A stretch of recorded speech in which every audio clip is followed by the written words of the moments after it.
Now, the Bram Weinstein Show on Washington's new home for sports, ESPN 630. Hey, baby.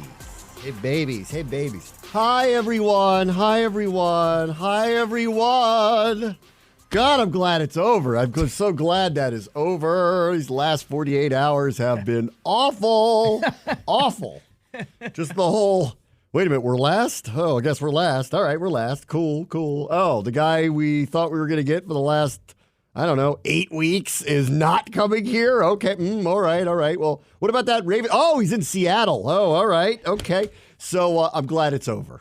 They got their quintessential head coach. Ayo! At what time did you make that up? Right now. Oh, you just came up with it right now. Came up with it? That's good. All right. My favorite tweet of the day was Dan Quinn wears his hat backwards, so he's definitely younger than Ron Rivera. We're going to whoever did that, you get an A+. Are we all going to wear our hat backwards now? I'm not a backwards hat guy, but I can be convinced. You got to win. You got to win. With all these guys, you got to win. You win, I'll do it. Right. He wants to be here, too. I like that. He clearly wants to be here, unlike some other guys. I had to workshop this. There's a QAnon joke in here somewhere, and I don't know. Quinanon? I don't know. Are we all Quinanons? I don't know. We'll find out. We got to do what we normally do. There's a pro-Quinn and an anti-Quinn crowd, so you got to have your one side of the aisle or not. Let's go through both of those right now. Sure. Okay. We'll get to the pro-Quinn part secondary, because I actually think that if we did a straw poll right now, and this is just of the loud people, okay? This is not the general public. The general public today is hearing that the Commanders got a new head coach. Yep. And they go, oh, good, that's nice. Sure. Okay. All right. And that's it. That's the end of it. That's the end of the story. Oh, they did? That's nice. That's the end of the story. So let's get into our bubble, okay? And we get into crazy loud Twitter land that didn't seem to be overly receptive to this for 2 to 3 weeks running. Yep. I would call it lukewarm, I think would be the feel today. This isn't, as I said, I can't believe I yelled this, but I'm so fed up about the whole thing. I was talking to Scott Jackson for his show down in Hampton Roads. Yep. And I said to him, I go, guys, this is not us hiring Pepper Rogers like we tried to do that one time, where the fan base needed to step in and go, are you nuts? Right. You cannot do that. The last coach That's not what this is. The last coach they did that for was Jim Fossil. And then because they had already hired Jim Zorn for the offensive coordinator, he got elevated. That one, by the way, the dumbest thing that's ever happened in the Snyder era when it comes to coaches. They were going to bring in Pepper Rogers and make him the head coach. Okay. He had not been a coach for a long time. Right. And even the media was even like, you can't do that. And we try to, me, Keim, the others down there, try to play it down the middle because we don't want, but even we were like, alarm bells, you're about to do something unbelievably done. That's not this, right? That's not this. It's not Jim Fossil, for that matter. It's not. It really isn't. I just meant more about the structure on that one, that they hired the coordinators before the head coach. They got sideways. You think this went sideways. Right. They got sideways. So sideways that they gave Zorn the job. And, here's a good throwback for that one. That was the year they announced in a press release that Steve Spagnuolo wasn't ready to be a head coach. Yes, Here he is coaching in the Super Bowl this weekend. Right. Although he was never really a good head coach, so, True. that one wasn't actually wrong. They ended up being right about that one. Yeah. But whatever. Here he is coaching for a Super Bowl. All right. Let's get to the loud faction that has not been pleased about this. Here's where I am on it. Okay. And I don't think there's any telling them, I don't know if you understand how good this guy's reputation is around the league. 2, go listen to the Dallas players most recently. Go listen to the old Seattle players who talk about him as a guy that they really loved playing for and felt as if he treated them differently than most head coaches do. It wasn't transactional. He really tried to get to know them, all that type of stuff. And I keep hearing this over and over because I've talked to a lot of people, today since this happened. And a lot of them say, it's not that he's just buddy-buddy with them. There is a level of accountability that goes along with it, but he's got a soft touch to some of that. And I've heard other people say they like playing for him because it's fun. They like playing because it's fun. Okay.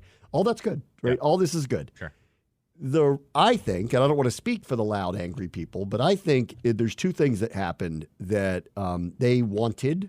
One was fresh and new.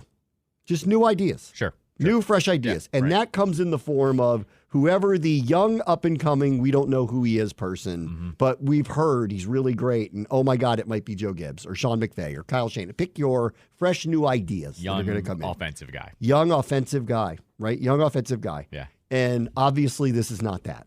So that's, I think, that's part of the recoiling. And the other part is the whole second go-around, they don't want to do it again because we just did that with a head coach, right? We just did that with a head coach. So I get it. Like, from both of those perspectives, I also, and I'll be honest, like, I felt like the direction they would go was new, young, fresh ideas. Yeah, right. Probably offense because they got the number 2 overall pick, and you got really good quarterback options at the number 2 overall pick this particular. Like, they picked a good year to have the number 2 overall pick. They're really good quarterback options there. Right. Like, there doesn't look like it's should we take a shot on Zach Wilson? It's kind of like, do you like this guy or that guy? They both look like they might be winners. Like, which one do you like? Sure. So, from that perspective, I get it. But the loud people who are angry, I understand where you're coming from because I kind of fell into this. I thought this is what they would do. I have to separate myself and just trust that they're going to pick the best person. But I thought they would do that. And today I woke up and was a touch surprised, that this went this way. But considering the guy that they clearly wanted, and I can't wait to see how they address it because someone's going to ask him about it. The reality is he didn't take another job. So it's not like he left them for somebody else. He just didn't want to take another job. So, should they have known that sooner? Should they have acted sooner? Would they have hired someone else? If not, I will go back to and tell the loud, upset people this, and I've been saying this on the air here. Keim's been saying it on the air everywhere. A lot of others who are in the know, in quotes. They said from the get-go, after the first interview with him, which came prematurely because Dallas went out earlier than I think anyone expected them to. Yeah. They said to anybody who would listen, do not discount him. He's a very serious candidate for us. And no one believed them. No, because this Nobody fan base, believed no, because them. this is worth saying out loud. This fan base likes to hear what they want to hear and not actually listen to everybody. Well, and I just want to reiterate, they've been very tight-lipped about the whole process. But the stuff that they were filtering out to people like myself who do this for a living and also happen to work for the organization was, don't think we're not seriously considering him. We are. Yeah, it was slow your roll the whole entire way with the organization. Like, and that's what I'm saying. This fan base decided what they wanted to hear, what they did and didn't want to hear. And what I find this funny, and once again, anyone that wants to call me out, like, I'm a season ticket holder. I'm also just as big of a fan as you are. Everyone was very quick to go to the Florio and Schefter reports of Belichick's not the guy, Belichick's not the guy, Belichick's not the guy. Yet when our own reporters were saying, don't think it's a slam dunk with Ben Johnson, no one wanted to hear that. So this fan base galvanized its way in a way that I really was just kind of unhinged throughout this whole process. So that's what the reaction was today. And luckily everyone was kind of prepared for it because once Ben Johnson decided he didn't want to be a head coach anymore, we all kind of knew it was going to be him or one of the older head coaches, essentially. So yes, it was. Now this is hard to know, but had Ben Johnson gotten his feelings straight a week ago or 2 weeks ago, and just said, "Look, I really just don't feel my heart's here," is pretty much what it sounds like with him in general. Yes, so. and that's fine. Professionally, I think you're making a mistake, sir. But whatever. That's you. It's your life. Your call. Yeah. Your call, your life. Do what you want. Like, the league is telling you you're ready. Multiple different owners are trying to hire you. They're telling you you're ready. You don't feel that you are fine. That's where you want to be. You living there? Fine. There's nothing wrong with being the offensive coordinator of the Lions. Go ahead. Fine. I just kind of wish you would have intimated that a little bit sooner. Yeah. Because we do feel like that this process was strung along a little bit because you at least left the impression that you'd at least be open to the idea of it. And, did you just have a sleepless night after you lost to San Francisco and just felt in your heart of hearts you couldn't go through with it? That's what it sounds like. I told you, it's the girl that's on the dating app that you're talking to for a month, and then she decides, I don't want to date anyone right now. And you're going, what did we just waste all of our time for? I don't know. That's exactly what it is. Josh Harris was trying to pick him up and fly him to Bora Bora for the wedding of his life, and he decided not to get on the plane. Gave him the rose from The Bachelor. Yeah, so whatever. It's his life. Go ahead, your life, So we can't convince him to do otherwise. I'd feel differently today had he gone to Seattle. Then I would feel like, oh man, we missed. But like that's obviously not what happened. Do I wish he would have said something sooner? Yeah, and I bet the team does too, because I'm not sure who they would have hired. Like, would they have seriously gone after Mike Macdonald differently had they known this? Would they seriously have considered Raheem Morris differently had they known this? Yeah. And, and on that front too, like, I don't see Atlanta fans flipping out that Raheem Morris is their head coach and he is a retread. Everyone seems to agree, and they didn't get Bill Belichick or Jim Harbaugh, who their fans were primed for a while that was expected to go, that was going to happen, and for whatever reasons they have, didn't. And I don't see them, I'm not following them day to day, but I don't see them flipping out the way that the loud part of our fan base is kind of flipped out today. And I just want to reiterate, like, I don't think you're hearing the part, like, and we're not just saying it, I've been saying it for 3 weeks. Dan Quinn's reputation is really strong around the NFL in terms of being a head coach, a communicator, a guy guys like to play for. There are a million different people that said he deserves an opportunity somewhere to do this again. And so I just don't get it. I just don't think he fit the criteria of what everyone thought was going to come here, which was young, fresh ideas. And because that didn't happen, suddenly they're in a spot where they're somewhat defending themselves for hiring a guy that around the league, everyone says, oh yeah, he should get another chance. That's the weirdest part of it. If you ask people around the league, they'll tell you, you got a really good coach. And if you ask our fan base, they'll tell you it's not what we were looking for. That's right. And but then if I say to you, weren't you looking for a really good head coach, but you just don't want to, la, la, la, la, I don't want to hear it. And so it's a little, when we do this for a living and we talk about what expectations are, I think it primes people. And this is why teams have to be very careful. And the weirdest part about the Ben Johnson thing was they never insinuated once that they were going to go get him. We all insinuated that's what they were doing. That's right. Right. I want to say this too. For Raheem Morris not getting more pushback, everyone said he deserved a second chance. He didn't get his teams to the Super Bowl the one time he was a head coach. He's 6 years younger than Dan Quinn. He isn't this some defensive wonderkind like McDonald is. I get it. He's a younger black head coach who deserves a shot. I totally see that. But to tell me that Quinn doesn't deserve a second shot either, I don't really know where it's getting lost in translation here. I get it if you want to talk about when Kyle Shanahan left the Falcons, that team kind of fell apart. But also go look at their personnel as well. That was my number one thing when I looked at the Falcons. Their GM got fired also when Quinn got canned as well because they started 0-5 his last season. Correct. The personnel wasn't there either. Bad at the end. Yes, the personnel wasn't there. Huh. Doesn't that sound familiar? Except last time around here, the same guy who was coaching was the personnel guy too. He won't have to worry about that. Like, let me say something else to the loud, angry part of the fan base. Mm-hmm. You do know in his first go-around, it was year 2 when Atlanta went to the Super Bowl, right? Right. With Kyle Shanahan. It was with Kyle Shanahan. I know, but he was the head coach of the team that went to the Super Bowl in the second year together. Right. So, not that I'm projecting anything like that happening. And they had a franchise quarterback, too. It's worth saying that. Yeah, but okay. Like, we may have one. Sure. Right. In about a few months. Right. I hope. So, I mean, like, this is the part of this I don't like. He wasn't some kind of all-time failure. Like, that's the weirdest part of it, too. In year 2 of his tenure in Atlanta, he went to the Super Bowl. The year after the Super Bowl, they won 10 games again. That's right. Yep. And then things started to spiral on them a lot with injuries. Mm-hmm. And then it went really ugly at the end, and they made a change. But I don't see how everything was wrong or off or bad. Everyone's telling you that they really like him. The current Cowboys players are openly talking about it. Jerry Jones tried to stop him from getting a job a year ago. Mm-hmm. Right. For some reason, didn't do that this time. But I guess how much more elevated, could he be? There probably wasn't anywhere to go. Yeah.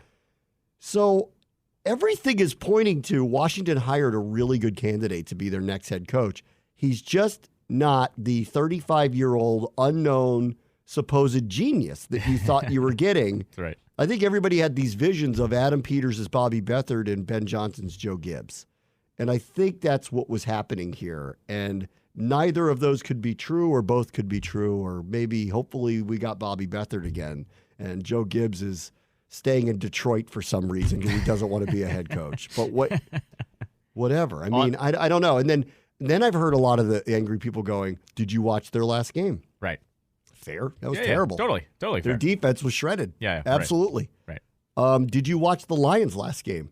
Because last time I checked, they blew a 17-point lead in the second half. Mm-hmm. So I don't know. Are you going to give him a demerit for that? Because I don't hear many people doing that. That's right. They're saying Crazy Dan gambled too much is what everyone's saying. Sure. And I also agree that Crazy Dan also gambled too much. They also scored 3 second-half points. So I don't know. Had they scored, I don't know, 1 touchdown, maybe they wouldn't be in the positions that they're in right now. But nobody seems to want to go after them for 100%. Blowing a huge lead. Right. On the flip side too, because you mentioned the Cowboys there's a little bit of gamesmanship that happens here now too. Like he's going to swipe a bunch of the coaches from the Cowboys to come over. I think the defensive coordinator, if my gut tells me the defensive coordinator will be off of that staff. Right. But the name that's popping up is this guy Tony Witt, who's their defensive passing game coordinator. So that's logical to me. Yeah. The bigger issue is going to be who is the offensive coordinator. Sure. That's way the bigger issue to me. No, of course, but I think it's just worth noting here. It's not going to be hard to get some of those guys to pop over because, 1, they get promoted. You're allowed to come over. But 2, it's going to be the McCarthy guy's got 1 year left on his deal, and we kind of all know what's going to happen if that guy doesn't get it done. We're all going to be toast regardless. So I'm just saying there might be renewed energy from those guys or a different energy of them coming over here, not having to have the quote-unquote Jerry gun held to their head the entire season of, if you don't get it done, you're all going to get fired, essentially. The other loud thing that I don't even understand at all is this: you have to hire an offensive coach because they win and defensive coaches don't. Mm-hmm. And I don't know if you've noticed that Bill Belichick won 6 Super Bowls in this era, and then I know what you're going to tell me. It's because of Tom Brady, but he's a defensive coach. Right. Mike Tomlin was a defensive coach. Mm-hmm. I don't totally get where this is. John Harbaugh coached special teams. Did you know Quinn coached Tomlin? Did he? In college. I believe it. Quinn went right into coaching after he was done at Salisbury. He was on the same team as Tomlin. Andy Reid has also had a great run. He's an offensive coach. I get that some of these offensive coaches have done really well, but I don't subscribe to you have to pick one or the other, and I really don't. I think you pick the best person. Look at Harbaugh. So Harbaugh's a special teams coach. He's a special teams coach. Right.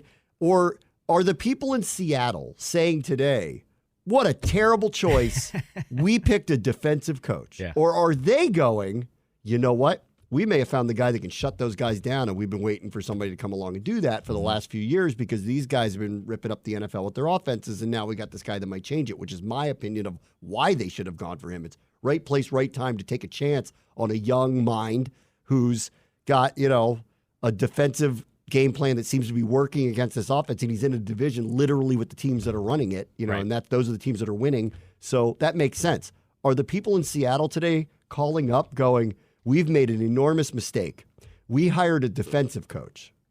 I don't think so. Right. So I don't understand that either. I think you get really good leaders in position. It doesn't matter exactly which part of their background is their background. You let them do their job and you build a really good staff around them and a good infrastructure around them. And then it won't matter which side of the ball they specialized in.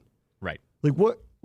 I don't even understand that argument. Because everyone keeps pointing out, well, these offensive coaches have won a lot lately. I don't know. DeMeco Ryans took a team that had won 4 games, 3 straight years, drafted a quarterback, and was in the playoffs this year with 10 wins. He's a defensive coach.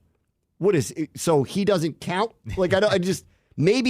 Maybe as it turns out, they hired a really good leader in Houston. Is that possible? Right. That happened? Is that possible? That's the one I pointed to. Yeah. Yes. So I get it. The offensive coaches have won more recently in general. Okay.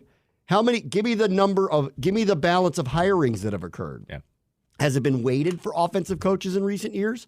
Because this year, what you are saying is 5 of the 8 that were hired are defensive coaches. So you're saying 5 of the 8 teams that had vacancies made huge mistakes. Right. Exactly. I don't buy that. I just don't. I don't buy that.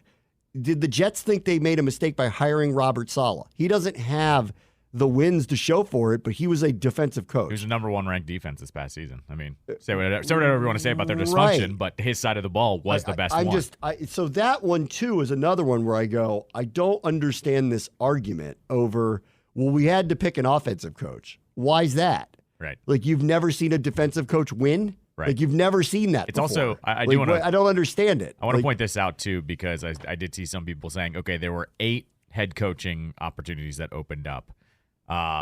And he was the last one to be hired, right, from the Commanders. Let's just go. I just want to go through it real fast. Patriots, that was an elevation. Jerron Mayo, there was a plan in place. They didn't have to interview anyone. Yes, he's a career linebacker. Raiders, same thing. Antonio Pierce got elevated. So he was always going to just be.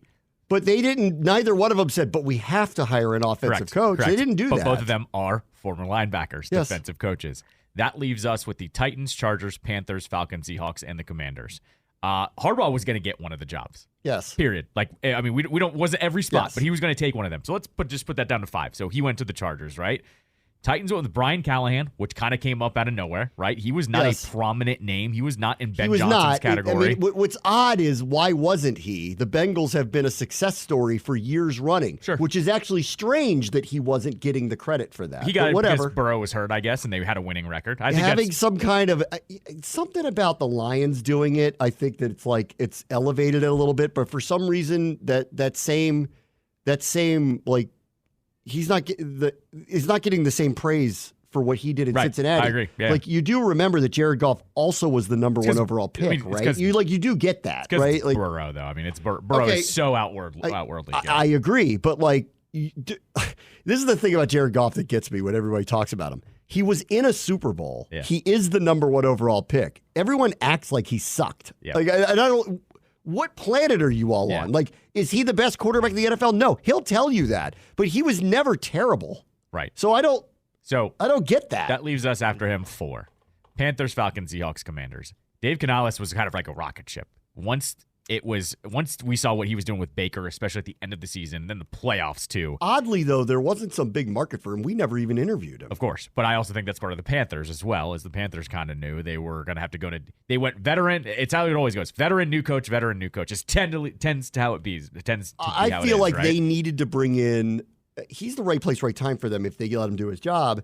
They need to bring in someone who's helped quarterbacks, and they need to help this quarterback. Right. Now, you could make the same argument with us because we're about to go bring in what I think is a high-tier, top-pick quarterback, and that's, I think, part of the pushback is like, that's not who this guy is. I agree with you. So whoever the offensive coordinator, quarterback coach are going to be, it could be very, very, very important hires here. After Canales, though, that once again leaves Falcons, Seahawks, Commanders. They all went defense. All of them. They all went defense. They went Raheem Morris, Mike McDonald, Dan Quinn. Like, I didn't hear anybody like here go, "God, the Falcons are stupid for going with a retread defensive coach." That's right, exactly. Oh, are they? Right. Or Seattle hired a defensive coach when offensive coaches are the ones winning, even in their own division. What idiots! Right. I don't hear anybody saying that, so I don't get that argument either. Yeah. Plus, like, why can't your mind be open to that somebody's specialty on either side of the ball really doesn't matter? You need a good leader, and you probably need a good quarterback to win. And we haven't had one of those in a while. So maybe I'm hoping in a few months we do. I guess we'll find out. I'm hoping will be the case. On that front, too. The Cowboys have always been known to not really have an amazing defense every single year. They always have playmakers or 1 or 2 guys you can point to. They've never had a dominant defense like when Quinn was coaching them the past 3 seasons. They've never been that team. And I'll say this, in fairness again, I think he's had a stacked deck down there. Of course. That's a really good roster. I agree. And that's the thing. Like, I don't want to give him too much credit because that's a really I've studied the film of these guys the last few years, and it's like, oh, God, you're waiting for something terrible to happen because they got 4 or 5 guys that can tilt games. But he did what he's supposed to do. Yes, he did. With that stacked deck. We've seen it a million times. We also had that here. Yeah, that's right. At least up front. Yeah, of course. At least up front we did. Right. Our safeties and that front should have overcome whatever liabilities we had in other spots. Right. And it didn't in 2 of the 4 years. So that is the coaching. Right. And so that's what I want to remind people of. Ron Rivera and Jack Del Rio coaching this defense was every other year. Or they would start off slow. Why they would start off slow, I don't know. It drove me mad. Quinn did exactly what he was supposed to do with that defense in Dallas. They were dominant since he got there, essentially. And so that's where I'm hopeful that at least we'll finally get consistency again, because that was the most frustrating part with Ron and Jack is, how come you guys suck at the beginning of the year again? What changed year over year? And then you're going to blame the DBs one year, you're going to blame the defensive line the other year. When does it come down to you, And so I feel like at least we'll know now there'll be a more consistent side of the ball on that. You know what's so funny, too? Because when you watch Dallas, they move Micah around. They put him all over the place. They move Lawrence around. They put him all over the place. Like, it's so funny that Ron talked so much about position flex, but he did not do it on defense at all. Buffalo nickel what? They ran it straight up. Yes. I mean, everything was run straight up. They made a couple of guys play different positions, but they didn't do some of this creative front stuff that most people were doing with these faux pressures and all this stuff. And it wasn't until Jack was fired and then Ron took over that they actually moved Payne to the outside, actually got some matchups, started to and Payne actually woke up and had a great last month of the season. Thrived. Quan Martin was moved into certain spots. This is what we're looking for. Quinn's been doing that. Yeah. So we'll get into the positive stuff part of it next, because the negative parts, I thought it was a little unfounded. It really actually just felt to me like you had your heart set on something happening. It didn't happen. Yeah. And now you're just disappointed and you think it's a bad hire. When it's not a bad hire, it's just not what you thought you were going to get. Right. There's one thing I need to remind this whole entire freaking fan base too. How many of you guys, including me and you, were jumping through hoops at EB last year? Oh, they got the best offensive coordinator. They got the number one guy who should be a head coach. He's here. He's the savior. He's going to make Sam Howell a Pro Bowler. I've never seen a press conference for an offensive coordinator like that. Where people were running through walls and Terry's going, I like being coached hard. Yeah. 3 weeks into the season, guys. 3 weeks. We wasted hours upon hours of our lives saying how great the offense was going to be. And instead, he dropped a 5th-round pick back 50 times a game. Yeah. I'm just saying, let it all play out, because his fan base needs to just chill out. Dan ain't running the show. Take in the aura of our boy Peters. You liked that one. Remember that? guys. Please, for the love of God, because they deserve the benefit of the doubt. I agree. For right now. And we watched EB just, I don't want to disparage him too much, but the guy had no feel for the game. He didn't run the ball. He didn't help Sam out. He was terrible. He was terrible in the 1 year he was here. And I know his deck was stacked against him, but let it play out. Because guess what? If Dan Quinn wins, we all win. 100%. It doesn't matter. It doesn't matter. All right, let me take a quick break. We'll get to the positive side of all this next. Bram, watch the show, ESPN 630 Sports Capital. You trying to trigger people today? Is that what you're going No, for? it's Throwback Thursday. Throwback Thursday 2015, because that's when Dan Quinn was hired as the head coach of the Falcons. 2 years later, he was in the Super Bowl, and of course was part of one of the biggest collapses of all time. Patriots were down 28-3, came back in the second half. I can't wait to get my boy Kincaid That's on what I was now. going to say. I think that we need to just have him recap his take on that Super Bowl, because it's my favorite thing he does. Yes, his take on it is, in short form, no one blames Kyle Shanahan and should. No one blames Matt Ryan and should. Everybody blames Kyle Shanahan, but everyone should also blame Matt Ryan for not running the clock down. And his whole thing is, had he just run the clock down on all the plays before he snapped the ball, he did the math on it. He goes, they would not have had enough time to actually come back. It would have been close, but they would have run out of time. I believe Kincaid says, I forget what number he uses, but he said if you ran the play clock down to either 5 or 3 seconds, the entire second half, they literally wouldn't have been on the field, essentially, is what it is. It's one of my favorite things ever. He was doing radio in Atlanta there for years, so I'd like to hear what his thoughts are on Dan Quinn, too. Right. And then I also want to needle him about the Eagles. Yeah, so, we'll go both. All right, so I'll get him, we'll get him on soon. Yeah. All right, let's get to the positive stuff here, too, about this.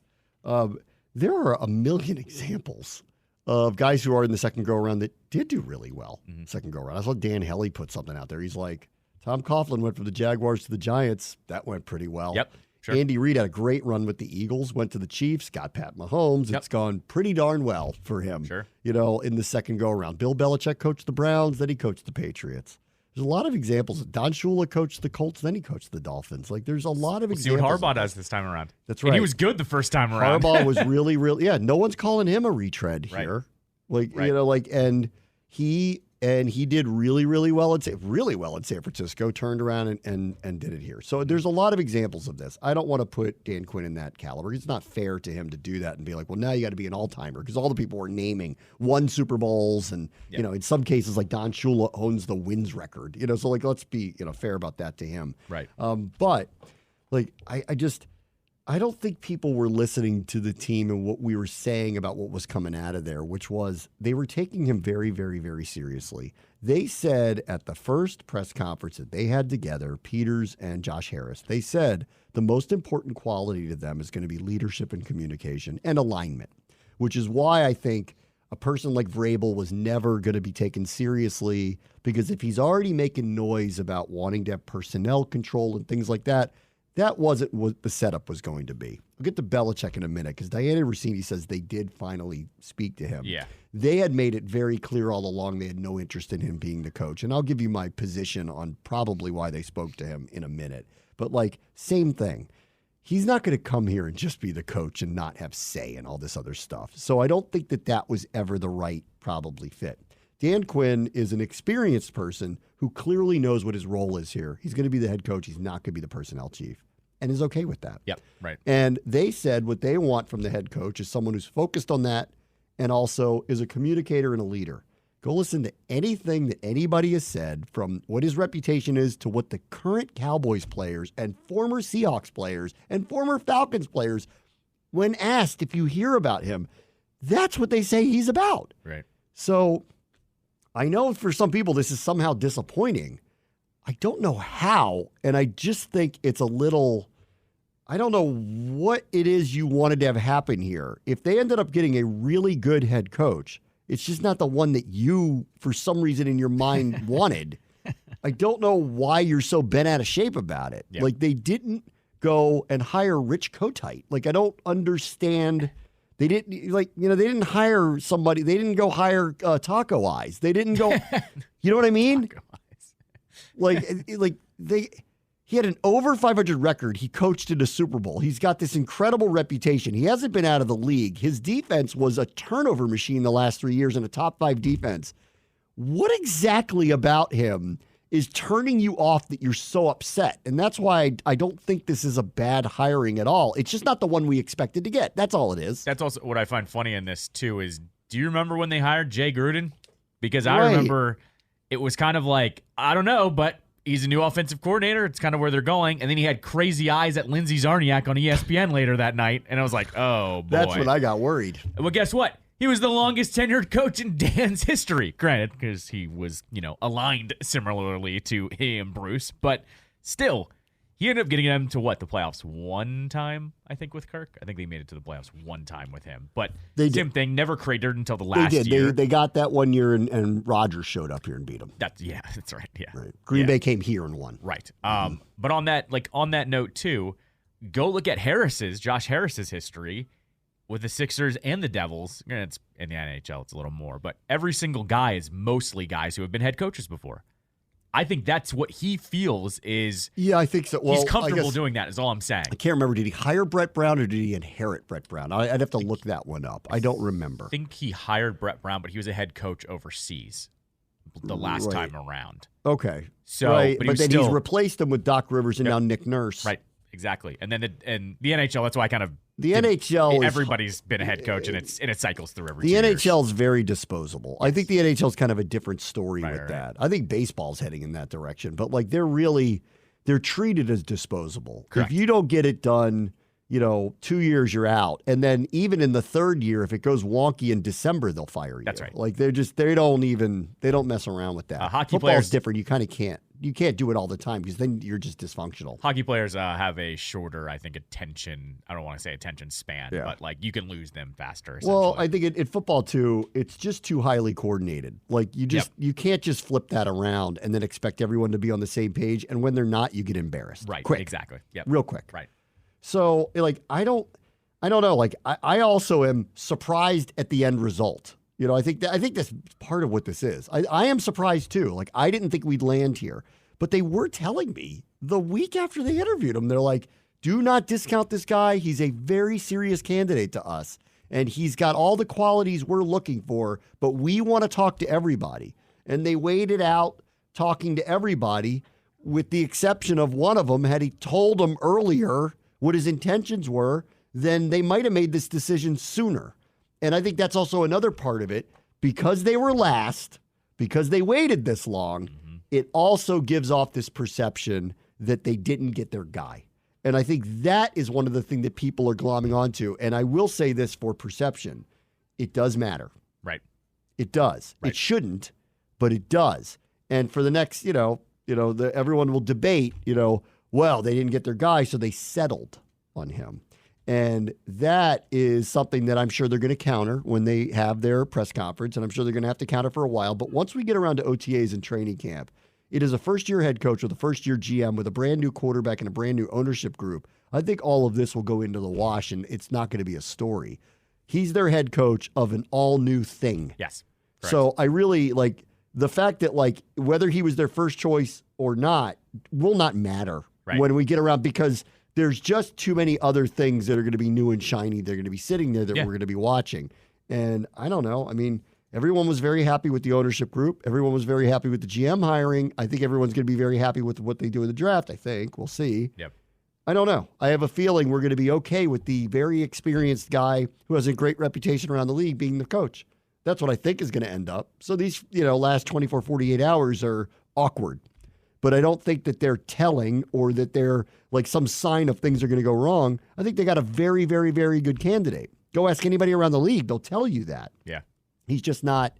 They wanted Wunderkind. Right. Correct. That's all. Yes. We want someone new and young. Yeah. Well, you didn't get that. Right. I would also say this. Let's see. Down in Tampa, that offensive coordinator got swiped because he was good enough. Yeah. Just for an example, Canales. What makes you think they can't get an offensive coordinator here? That's one of those guys. Correct. Because then all of a sudden, you do realize if their offensive coordinator is good, he's getting picked up right away because that's what happens in the league now. So, yes.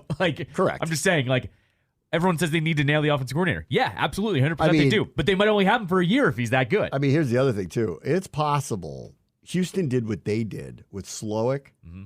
Not because they thought we were going to hire him as the head coach, but we're going to swipe him and give him some kind of title and make him the assistant. That's right. Yeah, right. Exactly. That's possible. Yeah. And as for the OC, this is hard to figure.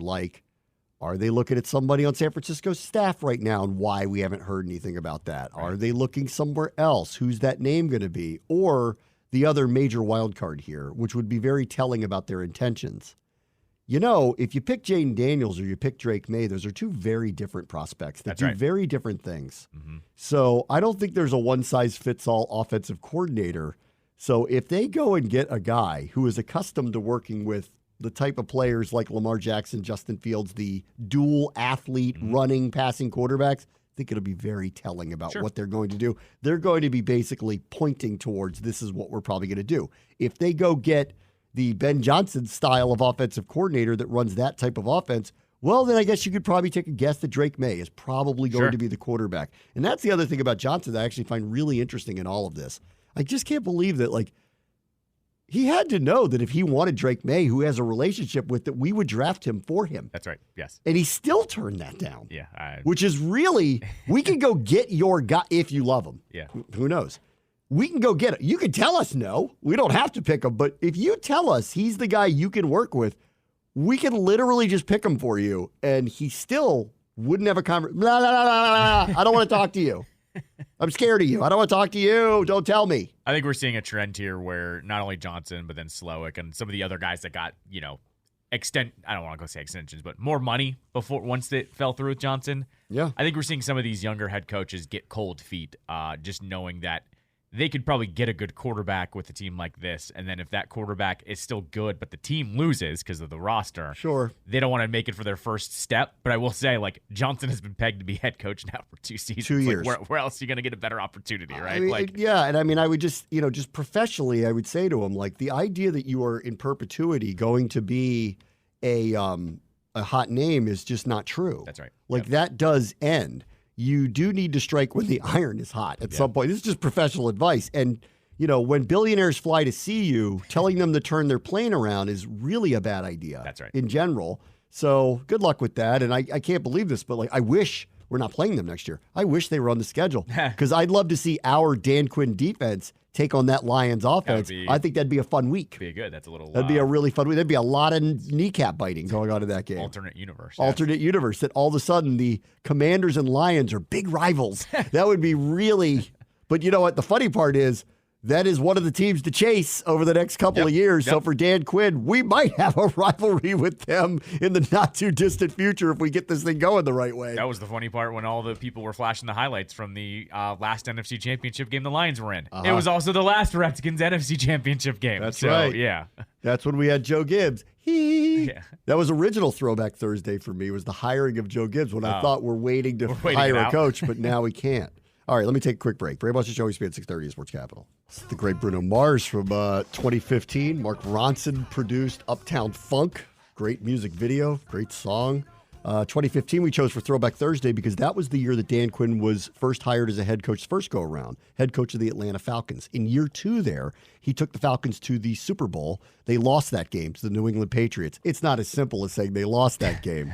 In fact, I believe Tom Brady trolls them literally every year in some way of saying 28-3. Does it every single year. It's on their ring. They put 28-3. They put 28-3 there. And this will be a conversation I won't have the first time I meet Dan Quinn as the new head coach of the Commanders, but I think at some point I have to bring it up and just ask him about it at some point. The other one is that it was such a bad loss that even a team like the Saints makes fun of them every time it pops up number-wise or whatever. It has just become a joke within a joke. Yes, exactly. Yes. Let's see. Nikki Javala has 2 very good tweets. One, this one. With Quinn coming to Washington, Ron Rivera might be in play for the Cowboys' defensive coordinator job. Please let this happen. Please let this happen. I want any inroads to rejuvenating that rivalry to a place where we get like juiced up about it. So let's go. Let's go. Maybe Ron will bring the benches this time. Maybe Ron will sit on the benches and take pictures. Are such a stupid thing. So dumb all the way around. I would like the response all of this. Was worse than the actual bringing of the first time around. Listen, the other thing that should be pointed out here, this weakens them. Oh yeah, that's what I'm saying. Their staff's going to get raided. I mean, this weakens them. Yeah, for sure. Absolutely. We know McCarthy is in a situation of, and Jerry's already said it, I'm all in. Yeah. Well, if you were, what's interesting is you did not protect this guy from leaving. Not that maybe you could have, but you didn't. Right. I mean, you could have made him like whatever. You could have just said, we want you one more year, Dan. What is it going to take to do it to get you to drop out of this stuff? Right. Didn't do that. Didn't do it, yeah. So he says, I'm all in. We all know McCarthy's all out if they don't go very far. We already know that. He's lame duck season. And Quinn's now gone. So this hurts them. It could have also. And if the road, I've always felt this way. Listen, the road to getting anywhere is you got to win your division. They just won the division. So it hurts them. Right. So this is good for us too. It's also worth noting, like on that front, if Quinn, there was a clear-cut path for him to be the head coach, which it seems like there was, right? Like it seems like there was a Gerard Mayo-esque secession plan, right? That it seems like that it was in his contract if McCarthy couldn't go. And honestly, if they started 1-3, I think they might have done it. Like, I think we all know that. But it's almost like, for every person that said, oh, well, the Commanders got him and no one else hired him, I would also push back and go, Dan Quinn wanted to leave that team to come here, and they have a quarterback and they have all of these players, but he still wanted to come here and mold it in his way. Like, I don't know if you're going to tell me that him being hired last means something to you. I think him leaving that team that's stacked as is means something as well. You can't have it both ways. Like I want to reiterate this too, because I'd heard this, and this matters because in these interview processes, you think everybody wants the job. Ben Johnson is proof that not everybody does want all these jobs. Some of these guys do go into these interview processes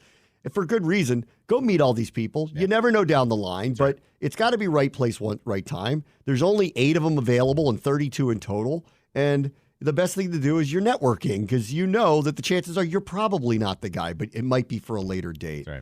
He wanted this job. Yep. He made it very clear. That got back to all of us. He wanted it. Yep. Why? I don't know. Right. Because I don't see Micah Parsons on this team. I don't see the roster that looks like that Dallas one. I am hoping that we're going to pick a quarterback that changes our offense overnight because there's a possibility of that. I don't want to, could he be? I'm hoping we just pick C.J. Stroud. Like I'm hoping we're about to do that one way or the other. That we're going to get a guy that's going to be good enough to be good in year one, and we're off to the races with an offense, assuming that they'll fix some other parts of it.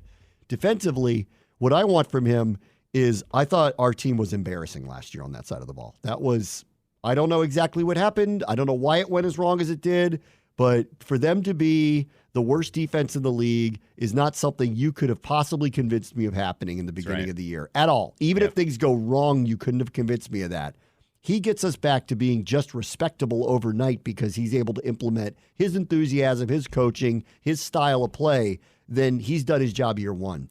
So we will get back to a very, very, very different place overnight with someone who knows what he's doing, has a great reputation, and needs to fix something that I think can be fixed because we do have enough talent over there to be better than what we were. I don't know what went wrong, but the story of the season was the defense, not the offense. Yeah, it was. Totally. That they cratered the way that they did, as badly as they did. To have the worst defense in the league, unacceptable. And I think overnight he can make us better in that way. Yeah, I mean, that was the worst part about what Bieniemy was doing is he started the game passing, and when the other team got up by 10 points, they were teeing off. I mean, it was a terrible combination because the defense was so terrible. I also just think, too, like, I know even you've lamented you wish they wouldn't have traded Montez Sweat. They were going to have to pay Sweat a lot of money, and maybe he was a tough one, but I would have. It's a tough one. Either way, though, Chase Young, I was not giving the money to, and I think they knew that. And if they go out and buy get whoever the best pass rusher on the market is, maybe they pay a little bit more money and they get a better player. Like, I don't know, but maybe all I'm getting at here is, or they go find the mercenary for a year or two, and maybe with 3 high picks, they could easily draft an edge rusher. Right. Like one of their top, one of those second round picks could be an edge rusher. That's like there are 2 of them in the top 10 of the second round. Sure. They could go get someone like that. It's possible. Remember, Montez Sweat was late first round pick. There are guys like this. Yeah. I wanted to read this quote. Nikki pointed this out. From last month, she pulled out a Micah Parsons quote. And this is what he said about him. Dan Quinn. That's like my OG, for real. He means a lot to me. Not only because it's not just about football. I think, Q, we were talking today, and I was like, could you do the college thing because of Nick Saban and all of them? And he was like, yeah. And I was like, because you're such a great mentor. I think he does a great job of finding ways for you to love the game, finding ways to go around the game. Doesn't always have to be hard-nosed, and I'm the coach, and I think it's more of a friendship. We go through what I don't like, what I do like. He doesn't treat me like a player. He treats me like a friend. He's always there for me when I need him, and we're not afraid to have those hard conversations, whether it's father to son or player to coach. We have them no matter what. Dan's my guy, and if he does leave me, it's always love. He may take me with him. You never know. Jahan Dotson quote tweeted that today and wrote, both Penn State "We guys. Welcome you with open arms, brother." What do we can't call that tampering because Micah tampered with himself. That sounds wrong, but Listen, I mean, I'd love Micah Parsons to come here if he'd like to. Right. If he loves him so much, I'm going to go with Jair's not letting that one happen. That's a little tough because no matter what, you're getting franchised. You might get franchised 3 times in a row with how good you are if you don't want to sign that extension. So listen, this is not the only person to say this. You will hear this around the league. So I keep reiterating, his reputation around the league precedes himself. They did not hire a bad coach today. I know some people want to believe that, but they did not. Did they get the guy you wanted? No, clearly not. Right. Did they get the guy they were eyeing? No. He also got crazy cold feet and ran away from the church. Yeah. Screaming and yelling, "It's not for him. I can't change my life. I must stay in Detroit."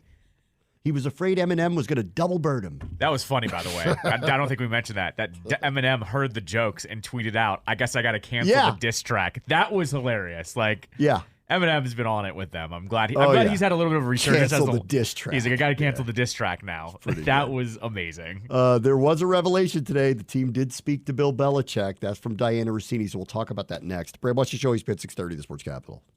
Throwback Thursday, here's a hit from Taylor Swift. We chose this year because it's the first year that Dan Quinn was a head coach in the NFL, hired by the Atlanta Falcons. And today he became the newest head coach of the Washington Commanders of 3 years of having a really good, successful run with the Dallas Cowboys in their defense. I'm going to give you a different quote from Micah Parsons in a moment where he finally addressed what happened against Green Bay. He does actually take a shot at the coaching in it. So I'll give you that in a moment. But since you're playing Taylor Swift, and I assume you won't be continuing to play Taylor Swift, although 1989 was a very popular album. Yeah. If you would have said 9 years ago she's going to rule the NFL world in 2024, and 2023 and 2024, you wouldn't have believed me. How about rule the entertainment world? Because that's what she is. Yeah, rule the world, period. Yeah. Rule the world, period. not to tell the people, who are not happy that she's, clearly not on their side. That, but okay, I see what you're getting at. Okay, yeah, I would just. I think you're strategically tread lightly. Yeah, I don't think you understand how powerful she is. She's Walter White. Yeah, she's the one who knocks. Yes, I don't know, like Kanye messed with her once. Okay, she won that. Okay, yeah. Big time. Yep. And you do not want her, Republicans, to do a look what you made me do about you all. I'm just giving you professional advice. You might be pushing the wrong person. Like, she has very serious influence, and this gone berserker, everyone needs to dislike Taylor Swift because she might literally endorse Joe Biden is going to push her to do it. And if she does, you might get flooded with young people who all of a sudden are jamming up every social media feed, explaining to you why you're bad. And I don't really think you want to be against her. Kneel before Zod, because that's what she is. Kneel before Swift. Kneel before Swift. Like, you're making a mistake. Like, she worldwide is one of the few people that has an audience the size of Donald Trump. And if you want to have a heavyweight title fight between her and Trump, I think you need to be prepared for she might knock him out in the third round. And I really don't think you want to mess with this. This is a bad idea. Like, whoever's idea this is a really bad idea. One, she's just a musician. Two, she has been political, but not overtly. She stayed in her lane. I mean, not overtly. And actually, all she really actually has to do now that you keep pushing her buttons this way is to literally not even make the endorsement that you're afraid of. I'll just say, like, you all are aware how many people dislike me. Take that into consideration when you think about, like, and think about why they dislike me. Yeah. Not because they hate my music or they hate my success or because I really actually done anything that's, like, outwardly un-American. No, they hate me because I just won't come out there and, support their cause. Yeah. And because of that, they hate me. So that means they hate you too. That's right. And you do that, I think you're going to find out there's an army of young people that are they're called Swifties. Going to be very displeased. That's right. So I'm just saying, I would tread very lightly with her if I were you all, because I've seen them come out firing shots across the board, which is, the apparatus over there has decided she's the enemy right now. And I think you might want to rethink. I think you might want to think about who your enemy is here, because this one has got a very large gun that she could point back in your direction. This isn't. They've gotten in a place where they bully people when they don't like what positions they take. Yeah. She might not be able to be bullied. So I'd be very careful here, because she could turn this on them fast. It's crazy. She could flip the election. Well, and if they need to be very, very careful about that. And I don't think they realize to what degree they're messing with a gorilla right now. Just on that front, because we had so much going on for this week, the amount of bitching people did about her being shown on Sunday was a little much for the first 44 time. seconds. People keep breaking down. She was on TV for 40 seconds. And the one time it was to promote the Grammys, and you see her mouth go away. Yes, like, go away. You all realize it's not her. She's not asking for the attention. That's right. Like, it's getting to a fever pitch, and of course people are bitching about it because it's going to be in the Super Bowl. I bet you they're going to take the same approach. It was a CBS broadcast. This will be a CBS broadcast again. Will they show her after every Kelsey's catch? Maybe. If he scores a touchdown, they'll show her. As they should, I think. Because they show the families all the time. They will show that she's there. They show the families all the time. That's the other part. Like, that's not new. You'll see Pat Mahomes' dad, too. Yes. You'll see Jackson do TikToks. You'll see all of it. You'll see Brittany, because she'll be sitting right next to her, most likely. So, like, I just want to, because we didn't really get a chance to touch on that. I see Brock Purdy's parents every time he makes a play. All the time. We see McCaffrey's family all the time, too. Like, this is not abnormal. Right. McCaffrey dates Culpo, right? Yeah, right. Yes. You'll see her. And in McCaffrey's family, all are athletes. His dad played, won a Super Bowl with the Broncos. His brothers play football. Like, I mean, Kristen Juszczyk's making these crazy jackets. Yep. You might see her now. Right. She's probably going to be in one at the Super Bowl. Correct. Exactly right. One of her husbands, I'm sure. You'll see her. Like, right. They do this. It's storytelling. She's part of the story. You're barking up the wrong tree. Like, they better cut it out. Because if she fires back and actually does endorse him, right? Oh Lord, like, do you understand what kind of voter turnout might occur against you because of that? I think they have miscalculated this, and I don't think they realize how big a deal she is. Right. No, I would agree. Like Trump the first time around was wise enough to know, let me do something Kim Kardashian likes. And he did. Yeah. Brought her to the White House, helped on one of her causes, got a lot of good press for it because she's got 150 million followers. And if you tick her off and she does one Instagram post about you, it's going to flip public opinion about you. Yeah. You're messing with the wrong person right now. And it's funny to watch, actually. Yeah. Because you think you're going to get the public to turn against her? Have you been paying attention? Right. She's an economy. What are you talking about? Her own economy. Do you think like her 15 minutes have passed? They haven't. No. It's like 15 years at this point. Uh-huh. On a good note for her. Good luck with that, guys. on a good note for her, did you hear what happened after the game? Because they do like shut down the elevator for a couple hours in anticipation for her. Yeah. She went around after the game and was asking people, do you work here? And just handing out $100 bills to them.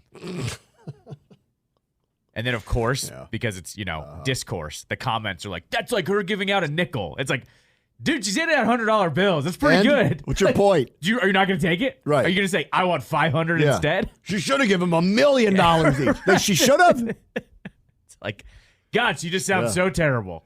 She sounds so terrible. This thing that got into that apparatus, y'all are dumb. You better back off of this fast. Because she's one post away. It's as simple as an Instagram post. Yeah, of course. Where you'd be very, very, very sorry that you've been doing what you're doing. And it's all because I'm not even sure. Well, I know what it is. Because politically, she does lean against it. Mm-hmm. Don't rock the boat. Yeah, right. She may stay out of it. Right. No, of course. That's what she's largely not part of it. They're bringing up stuff that she said 4 years ago in her home state about a senator who was doing things that she was morally against. That's right. And that was 4 years ago. And it's always, she's actually gone the Michael Jordan route of Stays out of it. Republicans wear Jordans too. Republicans go to the Eras Tour as well. That's right. They like it. They like that. That's right. All right, let's hear Micah Parsons here. I read you the quote from a month ago where he talked about how he loves Dan Quinn. Yeah. He finally has addressed the loss to the Packers in his podcast. And this is the takeaway quote from it. We were just outperformed, out-schemed, however you want to put it. Like they had an answer for everything. And people saying, well, why didn't you go to linebacker? Because, they said you could stop the run. Well, guess what? The packages are in for me to go to linebacker. There's multiple packages, multiple variations, but I can only play what's called. Whatever the call is, whatever personnel they're putting me on. I'm not putting out personnel. I'm not putting out the calls. Nothing's coming from me. So you could put that wherever you want it to be or wherever you want to put it, but that's not coming from me. And he went on to, so he's basically saying coaches let him down too. I mean, yeah, that was apparent. Like, you don't let the Packers, even though they're not the same Packers, come in and score that many points, let alone in the first half. I agree. Without them being some kind of coaching breakdown. He did have, if you're wondering, he did have a 14-sack season. Sure. Yeah. Right. So he didn't have a bad year. Right. Yeah, he had a really good one. Yeah. It was a disappointing end for everybody, for sure. And for all the people who keep pointing out last game for them, hiring Dan Quinn, last game for Ben Johnson wasn't very good either, actually. Right. Yep, right. They scored 3 points in the second half. And some of that was crazy Dan gambling, hitting on 18 over and over. But some of it was also, they also didn't move the ball very well. That's right. So whatever. So, all right, so we'll take the good with the bad with Micah. Loves Dan Quinn, hated the game plan. Which clearly checks out. Okay. Checks out. Sure. I mean, the offense didn't do jack either till late when they were way down. I still point to, remember the offense didn't perform, and then Burkhardt and Olsen are talking about Dak and CeeDee Lamb not being on the same page in the second quarter. Like something was up with that entire team that week if they were going with that in the second quarter. Yes, something was oddly up with all of it. Because you know how this works. You save that one for the second half if it comes to fruition. Right. 3 drives in. Now, I mean, Burkhardt also said that Ben Johnson was taking the job here. So he's not right about everything, guys. This is true. The I love the media stories too. The Greg Olsen going on Dan Patrick saying, "I want to call the A games" was a pretty good quote yesterday. So I like I said, something weird's going on. I think they're running Romo out. That's what I think is Sounds happening. Right. No, and I right. bet Greg Olsen either ends up there or Amazon maybe, but that's not the A games, actually. Amazon's not the A games. Yeah, for sure. You get the solo night, but it's not the A games. The other one was I saw somebody throw out there, like, could Brady do a like a quarterback analyst role where you could call him in to multiple games? No chance. Yeah, that's what I thought too. Somebody was trying to pitch that though, and I was like, where did that one come from? You don't know this guy if you think he's going to play along with that. He's competitive. Yeah, right. Exactly. He's taking the job, and no one else is taking it from him. And, he'll put a nice smile on his face. He does it nicely and says all the right things. Right. But he's taking his job. And it's up to Burkhardt whether he can live with that or not. And I would advise Burkhardt to live with it. But that's just my advice to him. Greg Olsen, I think he's actually playing this really well. Everybody knows I'm doing a great job here. Yeah. Fox is he said this, he was really well measured the way he said it. He said, because Dan Patrick asked him, are you demanding anything? And he said, I'm not in a position to demand anything, and I'm not in the position of demanding. But they know where I stand on all this. Yeah. And my goal is where it was 3 years ago to call A games. I've been doing A games, and I think I've done a pretty good job at it. So, and he goes, and I think most people agree with me. So now that they know that, we're in an awkward position, but it'll get worked out. And I know how it's going to get worked out. Either Nance is going to be calling games with Brady, and Burkhardt stays with Olsen, one way or the other, or Olsen's going to go over to CBS and work with Nance. Yeah. I would argue I would figure out a way to keep Burkhardt and Olsen together. That's what I would figure out. Now, what do they do with Brady? I don't know. Right. I don't know. Like, does Fox, are they dying to have him call these games? Do they think he's worth that number? You put him on the desk. I mean, I think that. Dude, I don't think that's going to happen. I know, but you and I have talked about how badly that desk needs a reset. Like, how long are you going to keep wheeling Bradshaw and Jimmy Johnson out there? Like, not to say they're terrible, but it's like I can only take there's a reason I go to CBS for my pregame show now at noon. Like, can they warrant paying that money for him to be on the thing that isn't watched as much as the other thing? Like, Tom Brady will call a Super Bowl. Yeah. Multiple ones over the course of that contract. Well, that's kind of where the money goes to. Yeah. No, he's going to call the biggest events. He's going to call the NFC Championship game every year. He's going to call the Super Bowl every 3 or 4 years. He's going to call the biggest game in the window every week. Mm-hmm. I think that's more important and worth more money. I agree. Than what they're doing, at least for what he's getting paid. He's getting paid an extraordinary sum. I don't know how this is going to play out, but I think if I were Fox, I'd actually want to keep Burkhardt and Olsen together because they're good. Right. But that would mean a downgrade of games. That's right. And you'd have to put a different person with Brady. That's right. Which Correct. might be the way to go about this here. And that's why I'm like, how does this work out with Nance maybe? Do they work this out with Nance where Nance clearly, he and Romo ain't doing this anymore? Is Olsen going over there? Does Brady go over there? Does Nance come to Fox? Does Burkhardt and Olsen go to CBS? I mean, I've told you this too. I don't know. Like something weird's going to happen here. I've told you this too. I know it's NFL mandate for every station to promote the other stations that have all the games. Yeah. I've said this. Like, I think Fox should look at maybe even saying, does someone else want to also use Brady? And you pay part of the salary. He's the greatest quarterback of all time. Like, do you think the NFL is going to be mad that he's on multiple airwaves? Like, do you think Fox is going to be mad you use him to schmooze some clients? Like, they're all in the same game right now. I'm just saying. I feel like we are entering in an era where it shouldn't be shocking if somebody works for 2 different networks. And if it's Tom Brady, so be it.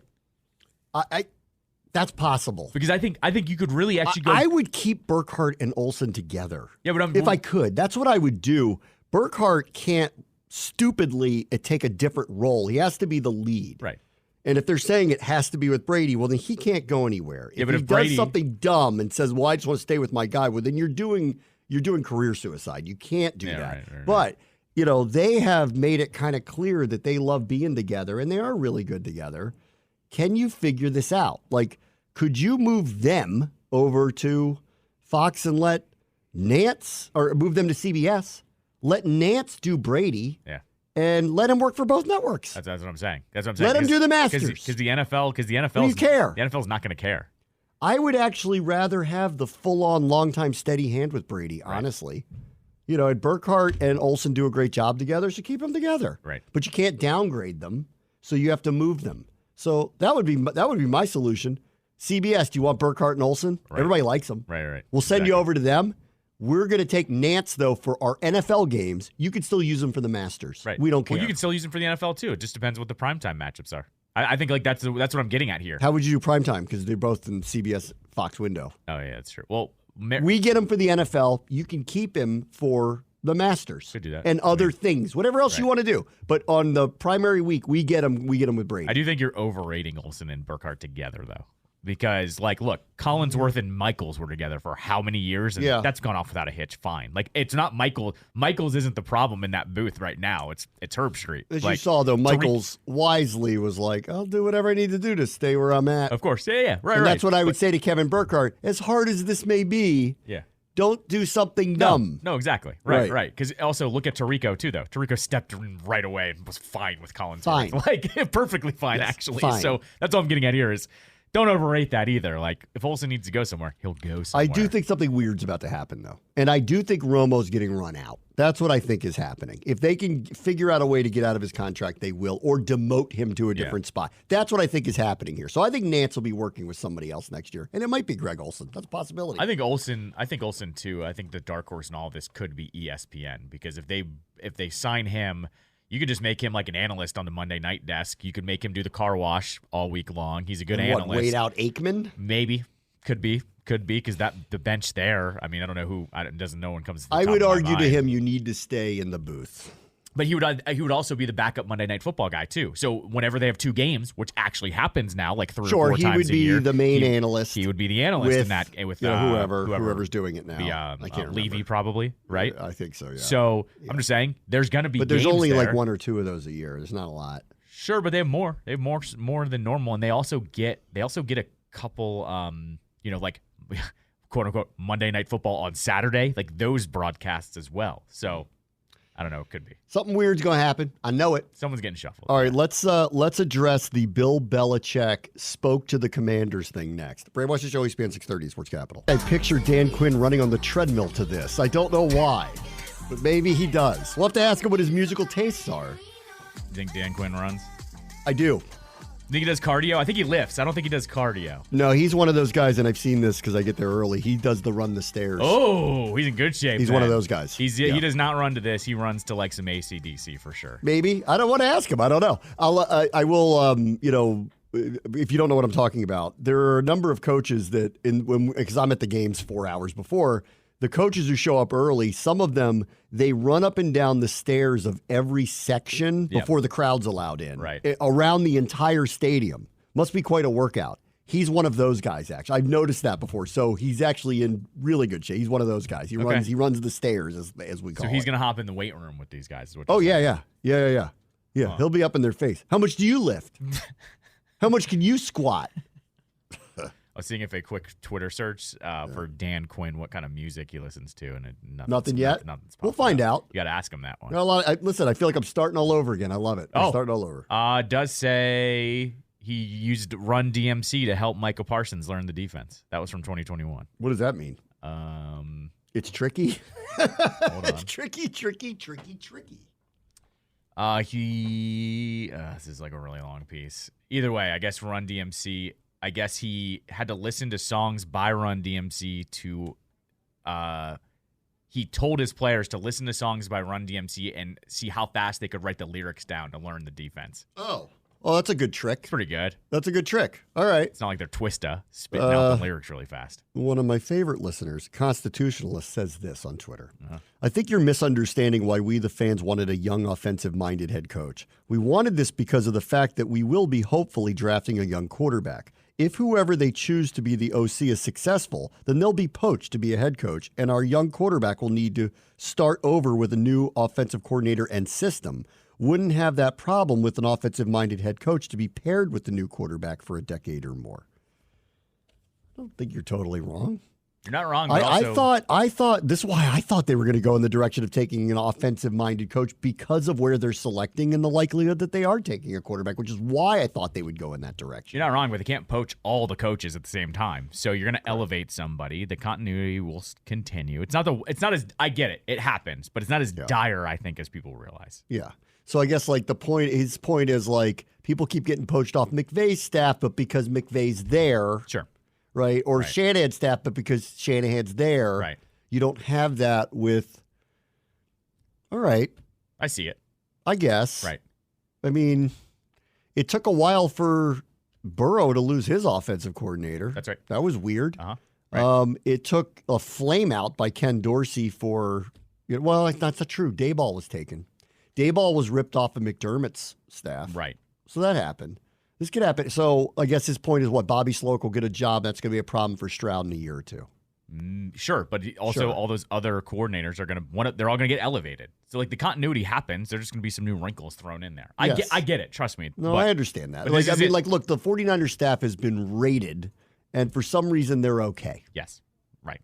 Rated. No, that's for sure. Yeah, but it's every year too. Like this is look at what the Ravens right now. I mean, they're getting completely rated right now. Right. Exactly. I don't know. Lamar seemed fine this year with a new offensive coordinator. Correct. That seemed to have worked out. That's right. Their head coach is not an offensive coach. That's right. That seemed to have worked out.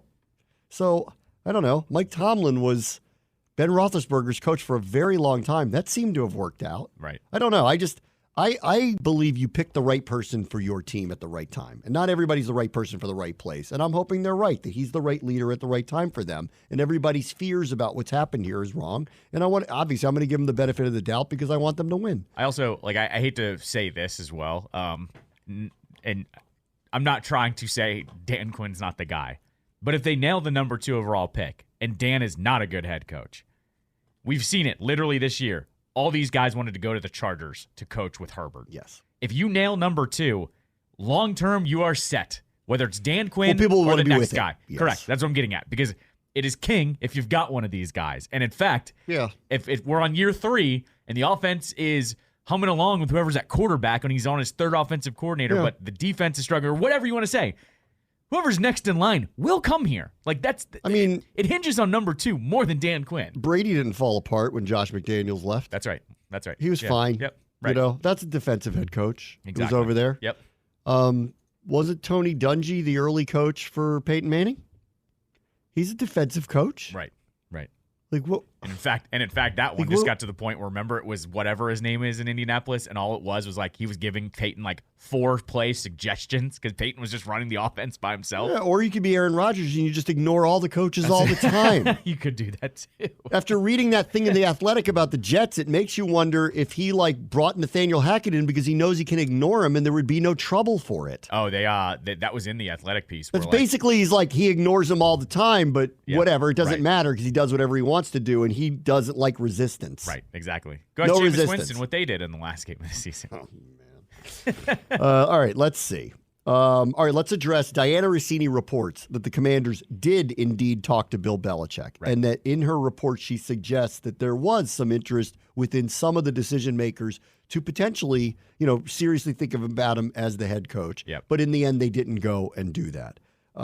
So here's my position on this, because I've been saying for months now, he's not a serious candidate. Even when this started in the middle of the season, and I wasn't even sure I believed he was going to split from New England, that they were going to actually do that.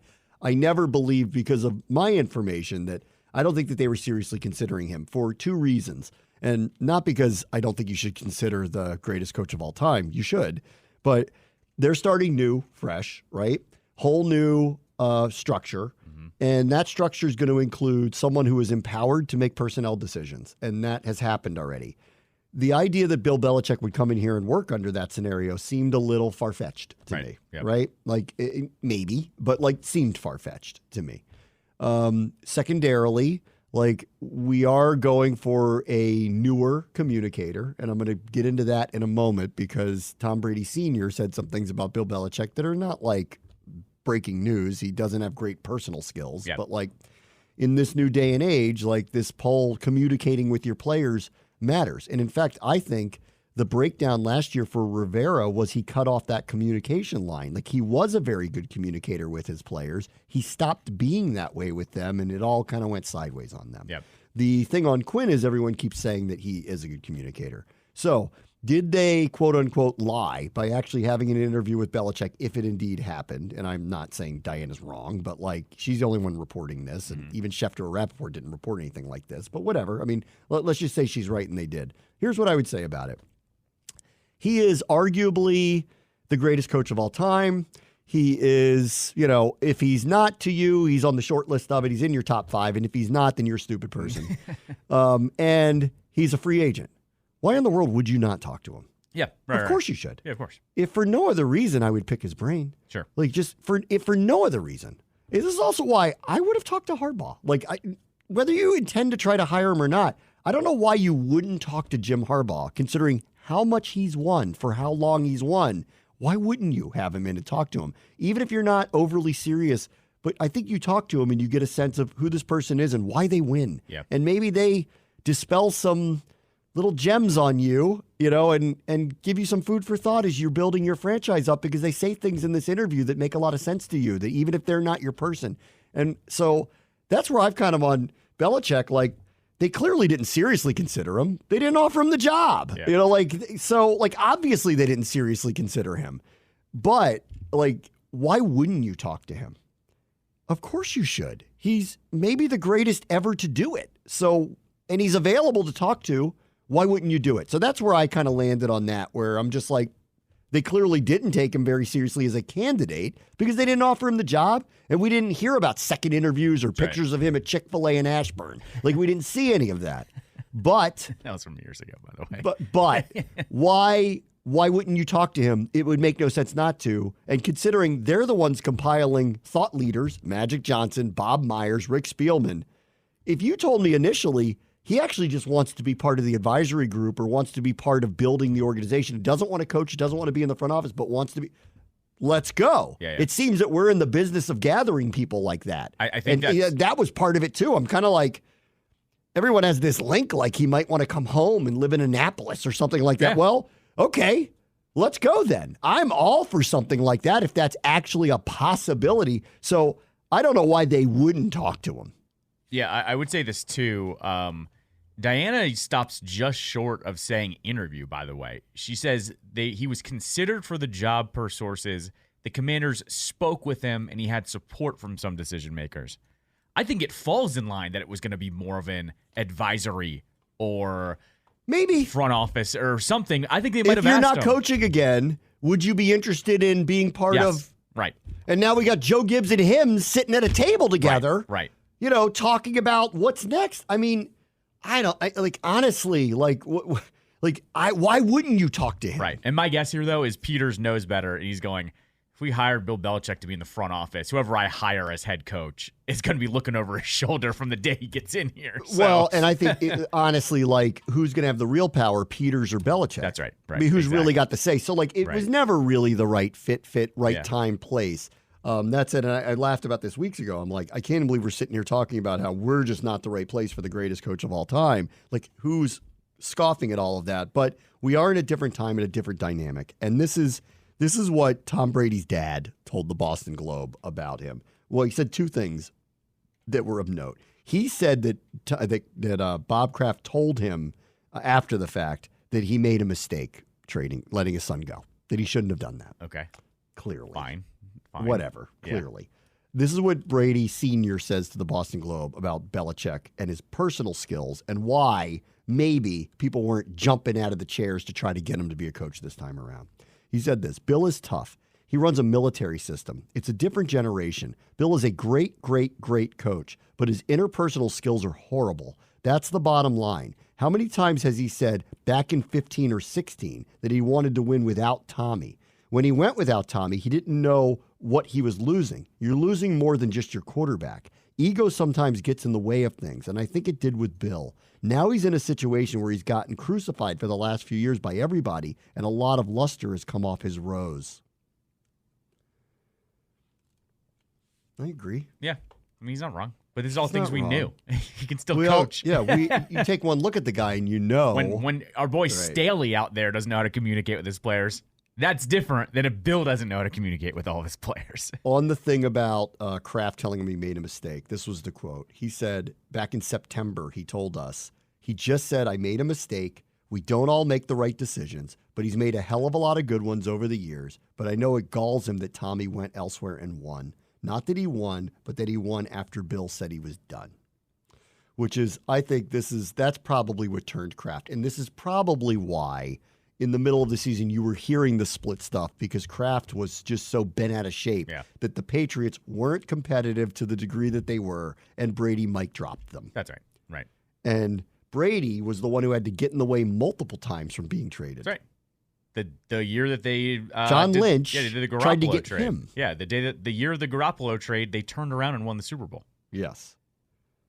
Here's what I think actually helped Belichick is that Mac Jones had a pretty good first year. That stretched Bill for a couple more years. Pretty good. I remember telling you from the get-go, I go, he ain't it. No, of course. I can tell you right now, he ain't it. No, of course not. But he was, not that I'm Bill Belichick. No, but I don't know. I took one look at him and I had that one right. I went, nope, it's not him. But he was having the type of year where he was pretty good, and they signed Cam to try to make a run that year, right? Was that the first year? No, that was last year. They got him. So it was year 2 of Mac Jones that I don't think Cam? It was the first year. Was it last year? Hold on, let me you're look. right. No, I think you're right. I feel like it was last year. I thought Cam was out for a long. You're getting confused. It was 2 years ago because that's when Cam played at Yeah, no. I thought it was Mac Jones' rookie year that Cam was there. I thought. Hold, please. Let's see. Because Newton signed in like training camp or something. He played in Carolina in 2020. Yeah. I mean, New England in 2020. Yeah, that's what I'm getting at. Wow. So time has flown. Pandemic did a number on my brain. That's 4 years ago now. 3 years ago now. Yeah. Then he went back to Carolina. And that's when we played him with Ron.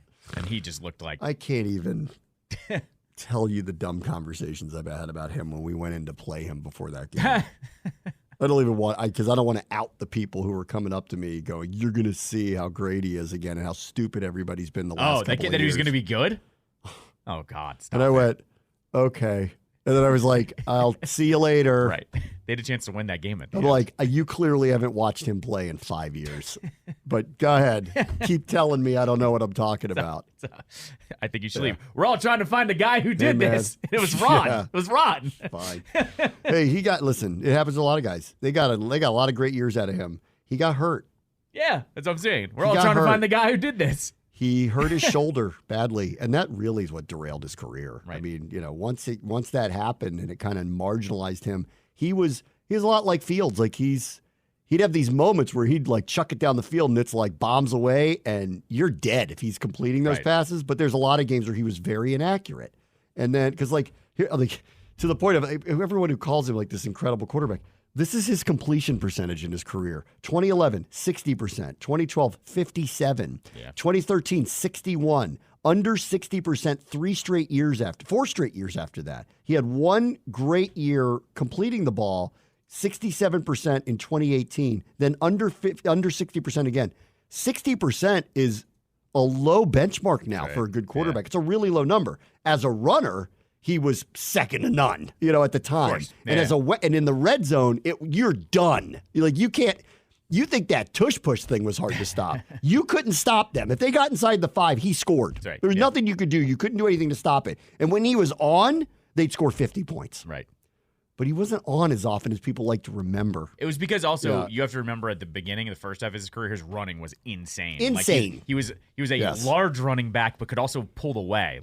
He was making 70-yard runs because he was fast enough. Yes. What did it in for him was that shoulder injury did it in because nobody was scared of him throwing the ball at all anymore after that. Yeah. So then they're like, we dare you to run, and he's got to protect himself. So it really, he just got the injury really screwed him up.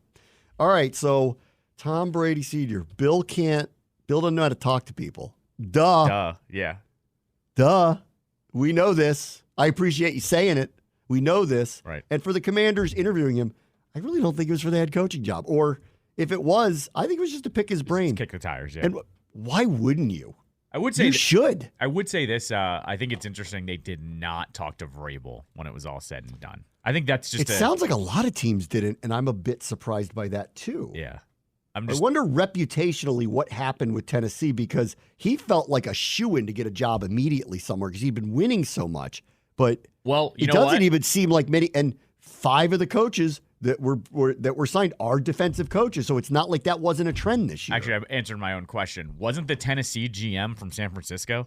Yeah. That's why. Because remember, Vrabel was saying, I don't know what these guys are doing. I want to pick the players. That's why. That was probably Peters and that guy. Pick the players well, thing. yeah, but I'm saying Peters and that guy know each other. So that guy was probably telling Peters, stay away from that dude. If you let him in, he's going to try taking control over everything. That's why, actually. That makes sense. That actually for makes, us. Yeah, that makes sense. I was surprised for nobody else. Yeah, no, I agree. But that's the same thing. If the 49ers guys are staying away, everyone's staying away. Yeah, that's true. Vrabel made himself a made man. Yeah, he messed with the wrong tree. Yeah, he's like, I walked in the door and this guy told me I don't know what I'm doing. Right.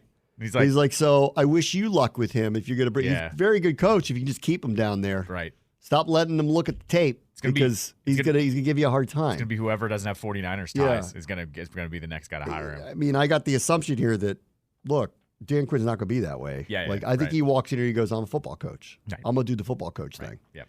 And we'll see what kind of players they bring him. And boy, it's gonna be a tell depending what kind of offensive coordinator they hire. They hire somebody who's into these alternate offenses. You know exactly what's happening at the draft. Hello, LSU. How are you today? I need to see if I can find some of my boys over at Hat Club or whatever. I think we need to get reverse hats made, like Commanders hats. Logo on the back of the hat, NFL logo on what is called the front of the hat. So it's reversed. That's a good one. I think you're right. I think you should get on that now. Call it the Dan Quinn. I think you got to get on that now. Yeah, of course. Get on that now.